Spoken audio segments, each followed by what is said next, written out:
Hello friends, আজ আমি একটা নতুন স্টাইলে পটল রান্না করছি নিরামিষ। সব সময় তো নিরামিষের দিনে আমরা আলু পোস্ত বা ধোকা পনির খাই। আজকে একটু অন্যরকম ভাবে পটলটা আমি ট্রাই করছি।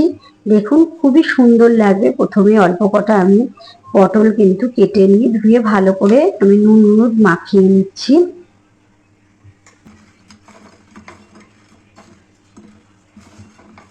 এবার কড়াইতে আমি সাদা তেল দিয়েই করছি, যেহেতু আমি সাদা তেলেই আমরা খাই, এই জন্য সাদা তেল দিয়ে করছি। আপনারা চাইলে সর্ষে তেল দিয়েও করতে পারবেন।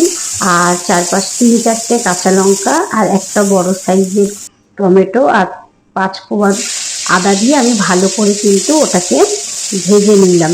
ভেজে এইবারে পটল কিন্তু এখানে আমি ভালো করে ভেজে নিচ্ছি। দেখতেই পাচ্ছেন, ঢাকা দিয়ে দিয়ে ভাজছি, তাহলে একটু তাড়াতাড়ি হয়ে যাবে। এই যে আমার পটল ভাজা হয়ে গেছে।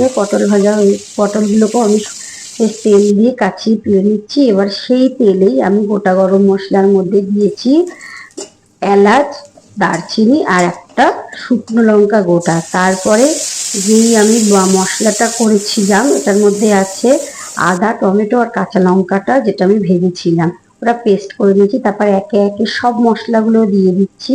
দেখুন, আমি দিয়েছি কিন্তু শুকনো খোলায় ভাজা জিরে গুঁড়ো, ধনে গুঁড়ো, নুন, হলুদ ও কাশ্মীরি লঙ্কার গুঁড়ো। কালারের জন্য কাশ্মীরি লঙ্কার গুঁড়ো দিয়েছি। এইবার ফেটানো টক দইটাও আমি কিন্তু দিয়ে দিচ্ছি। আমি যখন টক দইটা দিচ্ছিলাম তখন কিন্তু আমার গ্যাসের ফ্লেমটা একদমই আস্তে ছিল। এবার আমি যেহেতু একটু তরকারিতে আপনারা জানেন মিষ্টি খাই, এর জন্য বেশ অনেকটাই মিষ্টি দিলাম। আর দেখুন কালারটা কত সুন্দর হয়েছে। এবারে আমি গরম মশলা গুঁড়ো দিয়ে দিচ্ছি।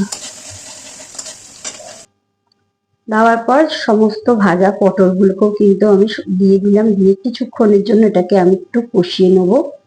কষিয়ে দেখুন হালকা জল দিয়ে দিয়েছি। দিয়ে এটাকে আবারও ভালো করে কষাবো। তারপর যেটা এর মধ্যে দেব, যেটা দিলে টেস্ট দ্বিগুণ বেড়ে যাবে, সেটা হচ্ছে গ্রেট করা পনির।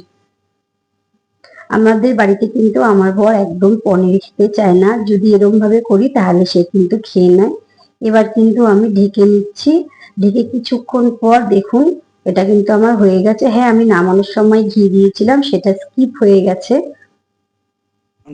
একবার বাড়িতে ট্রাই করে দেখবেন। আমি কথা দিচ্ছি ভীষণ ভালো লাগবে। আজকের জন্য এইটুকু। Thank you, tata.